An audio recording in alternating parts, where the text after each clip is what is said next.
পরশুরাম কর্ণকে বলে যে সে ইচ্ছে করে প্রেস মিডিয়া ডেকেছে যাতে কর্ণের কুকীর্তি সবার সামনে ফাঁস হয়ে যায়। এরপরে পরশুরাম বলরামকে বলে কর্ণকে অ্যারেস্ট করতে, যা শুনে অবাক হয়ে যায় কর্ণ। অফিসাররা কর্ণকে টানতে টানতে বাইরে নিয়ে আসে।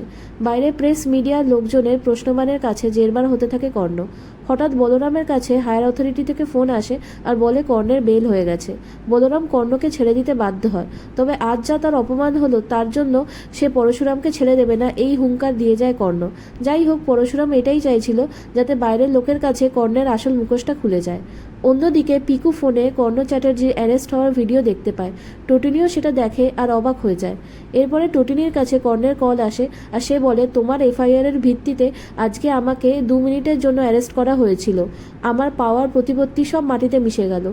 টোটিনি বলে, আপনি একজন দাগী অপরাধী আর সেটা আমার চাইতে ভালো কেউ জানে না। এরপরে পরশুরাম বাড়িতে আসতে টোটিনি পরশুরামকে সব কথা বলে আর বলে যে কর্ণ যেভাবে হিংস্র হয়ে উঠেছে তোমার জন্য, বাচ্চাদের জন্য আমার খুব ভয় হচ্ছে। কর্ণ খুবই ডেঞ্জারাস একটা লোক আর সেটা আমার চেয়ে ভালো কেউ জানে না।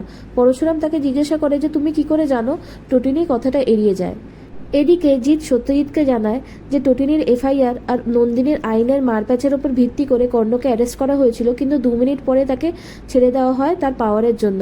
তবে টোটিনির এই একটা ভুলের জন্য তার পরিবার ধ্বংস হয়ে যাবে, আরাধ্যার জীবনও ধ্বংস হয়ে যেতে বসেছে, সেই খেয়াল তার নেই। সেই সময় ভূমিকা আসে আর এসবের প্রতিবাদ করলে সত্যজিৎ ভূমিকাকে বলে যে রিসেন্টলি তাদের কোম্পানির বেশিরভাগ অর্ডারই কর্ণের কোম্পানির তরফ থেকে ক্যান্সেল করে দেওয়া হয়েছে। এরপরে তো আমরা পথে বসবো।